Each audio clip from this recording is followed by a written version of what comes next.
საშუალო ანაზღაურება ტყიბულის მეშახტეში ფეხბურთელის. კი, საშუალო ანაზღაურება ჩემი აზრით არა გვაქვს დიდი ხელფასები პირდაპირ კითხვით, მაგრამ გვაქვს ასთავარია სტაბილურობა. რაც წლები ერთად ვინც მოდის ჩვენთან ერთად, ფეხბურთელებმაც იციან, რომ ერთი დღეს კი არ დაგვიანებულა არც ხელფასი არც თუ რაღაც ბონუსიას დაპირებული ყავით, ყველაფერი აღებული აქვს ჩვენს კლუბში. არის სტაბილურობა, მაგრამ არ არის ესე რომ ვთქვათ დიდი ხელფასები. არ არის დასამალი, რა ვიცი, 5-6 ლარი არის ყველაზე საშუალო არა, თუნდაც 6 ლარი არის ჩვენ გულში ყველაზე მაღალი ხელფასი ისე რა ვთქვათ.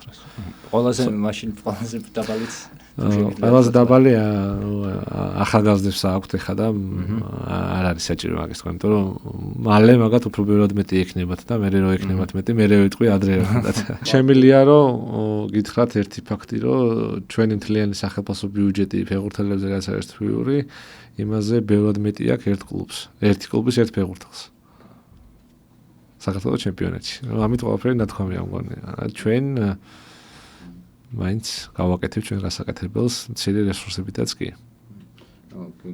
ეს არის კითხვა პასუხი იმ კითხვაზე, რა შეჭირდება უმაღლესი ლიგის გუნდს ფული, აი ერთ-ერთმა პიროვნებამ რომ მითხრათ, რა შეჭირდებათ ფული უმაღლესი. აი ამაში გვჭირდება რომ თუნდაც სახელმწიფო ბიუჯეტი გავაზრდოთ და ესეთი ფეხბურთელები მოვიყვანოთ, ვინც მეტ ანაზღაურებას ეთხოვენ დაუშვათ.